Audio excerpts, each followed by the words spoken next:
Sean bienvenidos, soy la doctora Jimena Aguilar y hablaremos de la introducción a la fisiopatología. La fisiopatología, como palabra, significa el estudio de las alteraciones en la función de los órganos causadas por un padecimiento. Cuando hablamos de fisiopatología, nos preguntamos, ¿qué es la fisiopatología? ¿Por qué es tan importante esta materia en la Facultad de Medicina? La fisiopatología es una ciencia que se encarga del estudio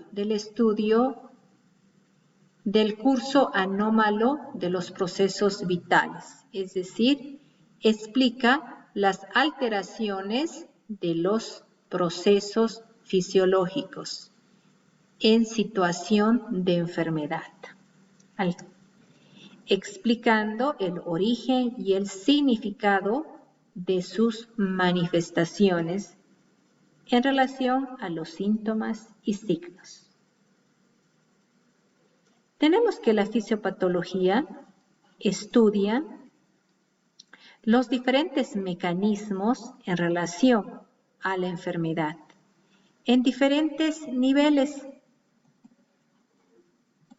Por ejemplo, a nivel molecular, a nivel celular, a nivel orgánico, a nivel sistémico y funcional. Entonces, estudia las alteraciones fisiológicas en situación de enfermedad. Estudia los mecanismos patogénicos que determinan la producción de la lesión. La fisiopatología no es una asignatura que se encuentra aislada, sino forma parte, se relaciona con gran parte, la mayoría de las diferentes áreas de la medicina. Por ejemplo, tiene una relación con la anatomía, la biología molecular, bioquímica, etcétera, la genética, la fisiología, la inmunología, la farmacología, etcétera. Es una rama de la medicina que tiene múltiples relaciones. La fisiopatología es considerada como la base de la medicina interna.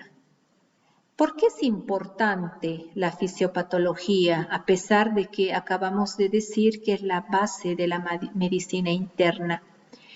Porque la fisiopatología es una disciplina que da las bases científicas para nuestra práctica médica. La fisiopatología, al ser una disciplina que nos da las bases, nos permite mejorar nuestra capacidad de razonar, nos permite mejorar nuestra capacidad diagnóstica.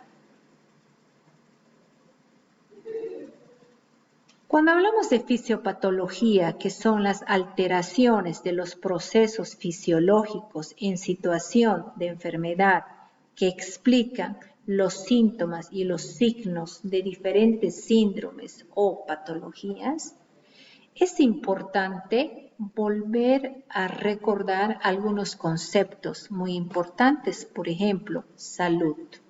Nosotros explicaremos y entenderemos en esta materia las alteraciones en situación de enfermedad, pero es importante también recordar qué es salud.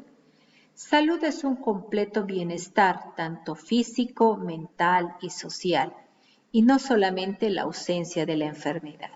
Es importante recordar también que la salud no es algo estático, no es algo delimitado de manera precisa, sino que la salud oscila entre límites muy amplios que son diferentes en cada individuo.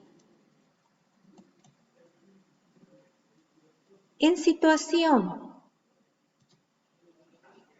de enfermedad, se activan una serie de mecanismos, a los que se denominan mecanismos de compensación, Cuando se va perdiendo la salud y se ingresa en el ámbito de la enfermedad, podemos identificar los mecanismos de compensación. El organismo tiene una capacidad de adaptación. Esta capacidad de adaptación está en relación a los mecanismos de compensación, es decir, del estado de salud hacia el estado de enfermedad. Existe un periodo en el que el organismo, ante esa situación de pérdida de la salud, tiene la capacidad de adaptarse y se desarrollan mecanismos de compensación.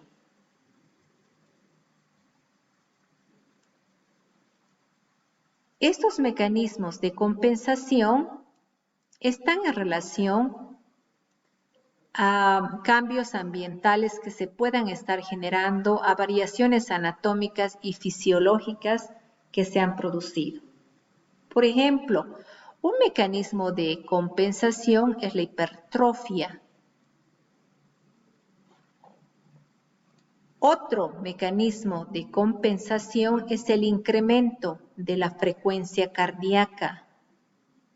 Otro mecanismo de compensación es el incremento del filtrado glomerular, el incremento del gasto cardíaco. Son mecanismos de compensación. Aquí tenemos en nuestra imagen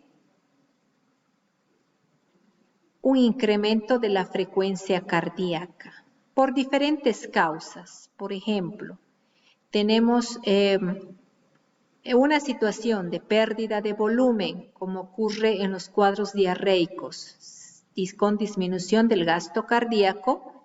El mecanismo de compensación que se establece tratando de mantener el gasto cardíaco es el incremento de la frecuencia cardíaca y el corazón se torna taquicárdico.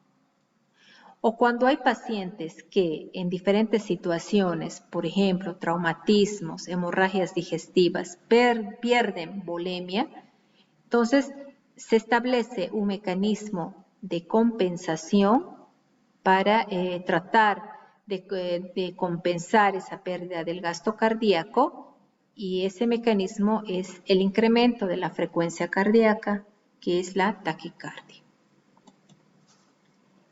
La hipertrofia ventricular también es otro mecanismo de compensación, por ejemplo, que se da en pacientes con insuficiencia cardíaca.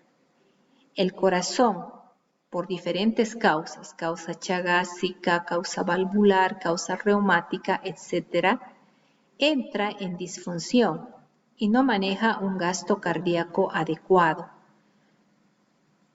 En esa situación, el músculo cardíaco se hipertrofia para aumentar esa volemia y poder asegurar el aporte de oxígeno y nutrientes a los demás órganos. Es otro mecanismo de compensación. Estos mecanismos de compensación se establecen en la enfermedad y pueden caracterizar algunos síntomas y signos que presenta el paciente. De esta manera, podemos recordar que la enfermedad es un padecimiento que puede ser agudo o crónico. Puede ser un padecimiento con el que una persona nace y o lo adquiere durante la vida. Ese padecimiento puede generar disfunción fisiológica en uno o más sistemas. Es decir, en enfermedad tenemos que recordar que el paciente en enfermedad es un paciente que se encuentra en disfunción fisiológica de uno o más sistemas. Es importante, cuando identificamos a un paciente con enfermedad, establecer la etiología.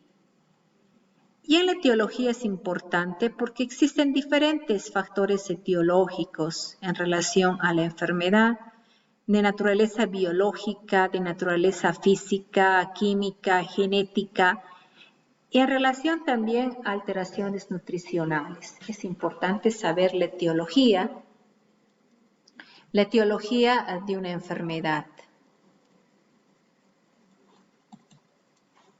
La patogénesis. Cuando hablamos de patogénesis, hablamos de la secuencia de acontecimientos de carácter celular y tisular que suceden desde un contacto inicial hasta la expresión última de la enfermedad. Todos los acontecimientos celulares, tisulares. Cuando hablamos de enfermedad, hablamos que existe un curso clínico de la enfermedad. Ese curso clínico de la enfermedad hará imposible la vida, entorpecerá la vida del paciente de manera temporal o de manera definitiva. Se podrá identificar un agente causal que originó esa reacción de tipo orgánica. Cuando hablamos de enfermedad, es importante recordar que el organismo reacciona como un todo frente a la enfermedad. También nuestro organismo de reaccionar de manera espontánea frente a un agente causal. En situación de enfermedad, la finalidad de la enfermedad es no conservar la vida, sino perpetuar la especie del agente etiológico. La enfermedad se estudia a través de la patocronía, que viene patos de enfermedad o sufrimiento y cronos, su desarrollo a través del tiempo. Es decir, estudia las fases evolutivas de la enfermedad. La enfermedad tiene diferentes fases evolutivas. La fase de comienzo, que involucra el periodo de latencia, abarca desde que el agente causal actúa hasta que la enfermedad se hace evidente o se exterioriza. Tenemos aquí, se manifiestan por prodromos o síntomas prodrómicos, que son de carácter inespecífico y que se producen o aparecen, preceden más bien a la aparición clínica de la enfermedad propiamente dicha. Prodromos son síntomas inespecíficos que puede presentar el paciente.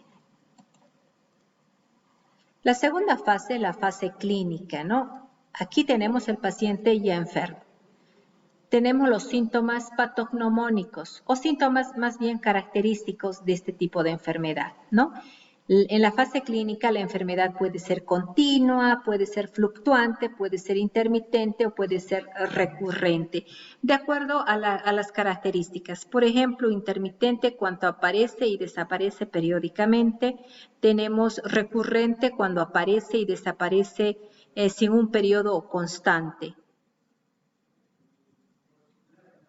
Continua cuando se presenta de manera continua, es decir, sin interrupción. Fluctuante cuando tiene remisión.